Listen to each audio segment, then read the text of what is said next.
There are very real, very serious financial dangers waiting around the corner. If you're within 10 years of retirement, or you've already crossed that finish line, what I'm going to share with you today could be the most important financial conversation that you'll have this year. We're going to talk about 3 hidden dangers that can devastate even a large retirement nest egg, dangers that most retirement calculators don't account for. And then I'm going to show you a proven strategy and a framework for a comprehensive plan that protects you against all of them. I recently came across an interesting piece of history on seatbelts, and when I heard it, I immediately thought of how it relates to a financial plan. When automakers first offered seatbelts as a factory-installed option back in the mid-1950s, do you know how much they cost?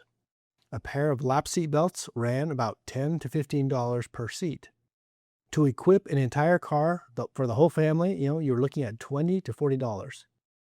On a brand new Ford that cost $2,500 in 1956, adding seatbelts for everyone raised the purchase price by a small amount. And here's the part that's kind of mind-blowing. Given that seatbelts were affordable, available, and proven to save lives, what percentage of buyers do you think actually chose to add them? 2%. Only 2% of car buyers in the mid-1950s opted to purchase seatbelts. And even among that small group, many didn't wear them consistently. Ford ran a highly publicized safety campaign in 1956 promoting seatbelts and padded dashboards, and it barely moved the needle. Why? I assume it's because the dangers didn't feel real to them. They thought accidents happened to other people. Some found seatbelts uncomfortable and restrictive. They figured, I've been doing just fine without one.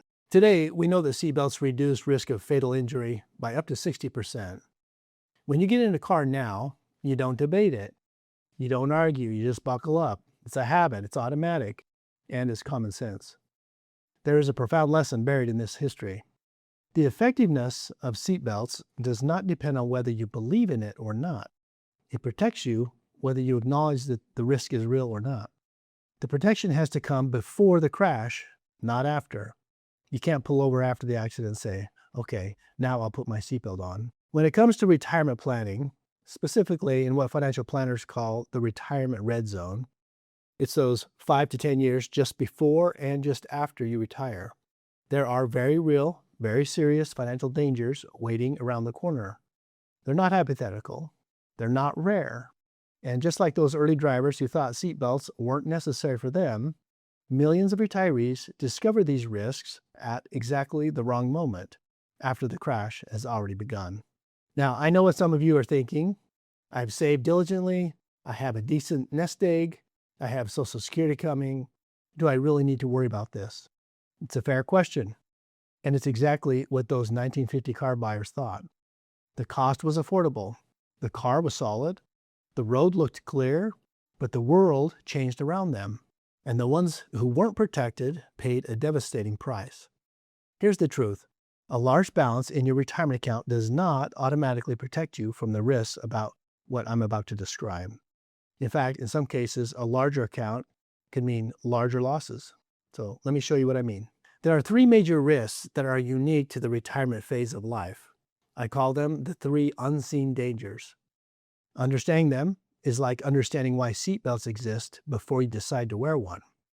First is sequence of returns risk. Now, if you'll take a look at my chart here, I'm going to show you a comparison. Okay, we have the Coopers and the Bradys. The Coopers and the Bradys have everything about them is identical, financially speaking. They both have $500,000 at the start of their retirement at age 65. They're both getting the same average rate of return. You'll see at the bottom of the chart there, the average net return of 9%. They're both getting that. They're both taking the same percentage of withdrawals for income. They're both adjusting for inflation at the same rate. It's all identical. The only difference is the sequence of the returns. Okay, so in the case of the Coopers, they're unfortunate because they don't have a good strategy and they get a negative sequence of returns. And you can see their money, which is represented in the red here, it depletes and is completely gone by age 80. Now the Bradys, in the green in this chart, you can see that is drastically different, right? At age 95, they have $2.1 million. And you might look at that and think, how in the world could it be so dramatic?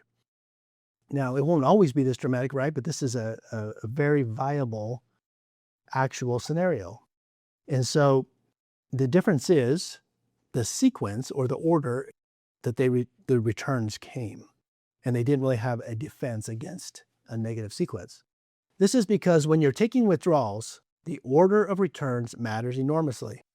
If the market drops 25%, for example, in your first 2 years of retirement, and you're pulling money out at the same time, you've sold shares at a low price.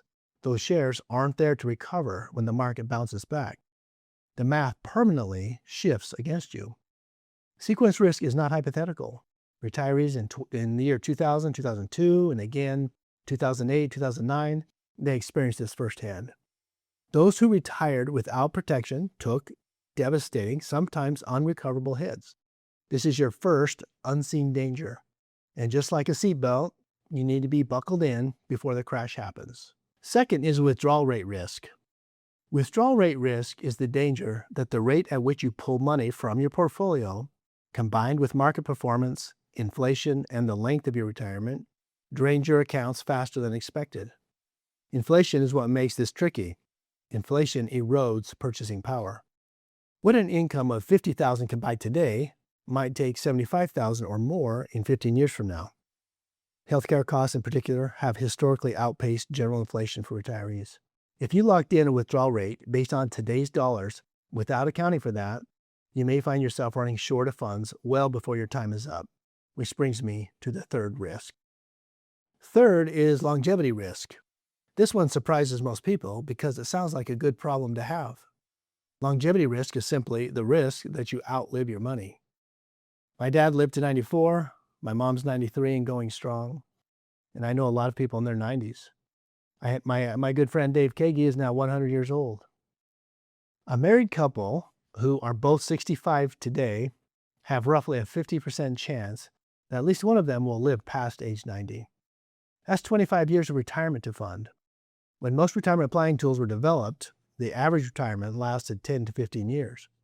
Today, it can easily last 25 or 30 years. Sequence risk, withdrawal rate risk, and longevity risk don't just exist independently. They compound on each other. A bad early sequence of returns accelerates withdrawal depletion. Rising costs push withdrawal rates higher, and longevity extends the time frame across which all of it plays out. If you are approaching retirement without a strategy specifically designed for this stage of life, you are getting in the car without a seatbelt, and the road ahead is longer and more unpredictable than ever. So what do we do about it? This is where the time-segmented bucket strategy comes in, and I believe it is one of the most effective frameworks for managing all three risks simultaneously. Instead of thinking of your retirement savings as one large pool of money, it is organized into three distinct buckets, each with a different time horizon and purpose. The first bucket is the liquidity bucket. This bucket holds 1 to 3 years worth of living expenses. Typically, this would be cash equivalents, interest-bearing accounts. This bucket prevents you from being forced to sell an investment in a down market to cover your monthly bills. Your lifestyle is funded, no matter what the stock market is doing. Sequence of returns risk, can't touch it. Think of this as an immediate seatbelt, the one that absorbs the immediate impact. Bucket number 2 is the stability bucket for years 4 through 10. This bucket is invested conservatively. Typically, we're talking fixed income or dividend-producing equities, or possibly a fixed index annuity. Its job is twofold. First, to generate income that periodically replenishes bucket number 1, and second, to serve as a buffer that gives your growth bucket time to recover from any downturns. It's your middle layer of protection. Bucket number 3 is the growth bucket for years 10 plus. This is your long-term growth engine, and this is where you fight longevity risk head-on. This bucket can afford to be invested more aggressively in growth-oriented assets because it has a time horizon of 10 years or more. It doesn't need to be touched for a decade, so it can ride out the market cycles and recover from downturns and compound over time. The beauty of the bucket strategy is that it gives each dollar a job. and it solves a fundamental psychological problem too. When the market drops, the retiree without a plan panics and sells at the worst possible time. The retiree with a bucket strategy looks at bucket number one, sees 1 to 3 years of expenses sitting in cash, and says, I'm fine. I don't need to touch bucket number 3. That discipline is worth more than any single investment pick. The bucket strategy is your seatbelt for retirement. And just like a seatbelt, it has to be in place before the market hits a rough patch, not after. Now, here's something I really want you to hear. The bucket strategy is powerful, but a truly secure retirement requires more than just managing an investment portfolio. It requires a comprehensive, holistic plan because your financial life and retirement is interconnected in ways that can catch even savvy investors off guard. So let me walk you through 4 key components that a complete retirement plan must address. The first is tax strategy. Most people accumulate the majority of their retirement savings in tax-deferred accounts, like traditional IRAs, 401ks, 403bs, or TSPs. What this means is that the government is a silent partner in your retirement. Every dollar you withdraw is taxable as ordinary income. And these types of accounts come with required minimum distributions, or RMDs, beginning at age 73, and can push you into higher tax brackets whether you need the money or not.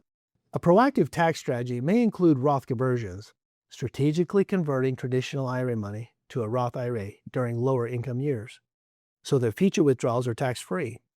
Done correctly, this can save retirees tens or hundreds of thousands of dollars over the course of their retirement. Tax planning isn't just about this year's return, it's about managing your lifetime effective tax rate. Number 2, Social Security. It is arguably the single most important financial decision retirees will make, and it's permanent. The right time to claim is different for everyone. It depends on your health, depends on your income sources, whether you're still working, and your overall plan. But the point is this, it absolutely warrants careful analysis, not a guess or just a default.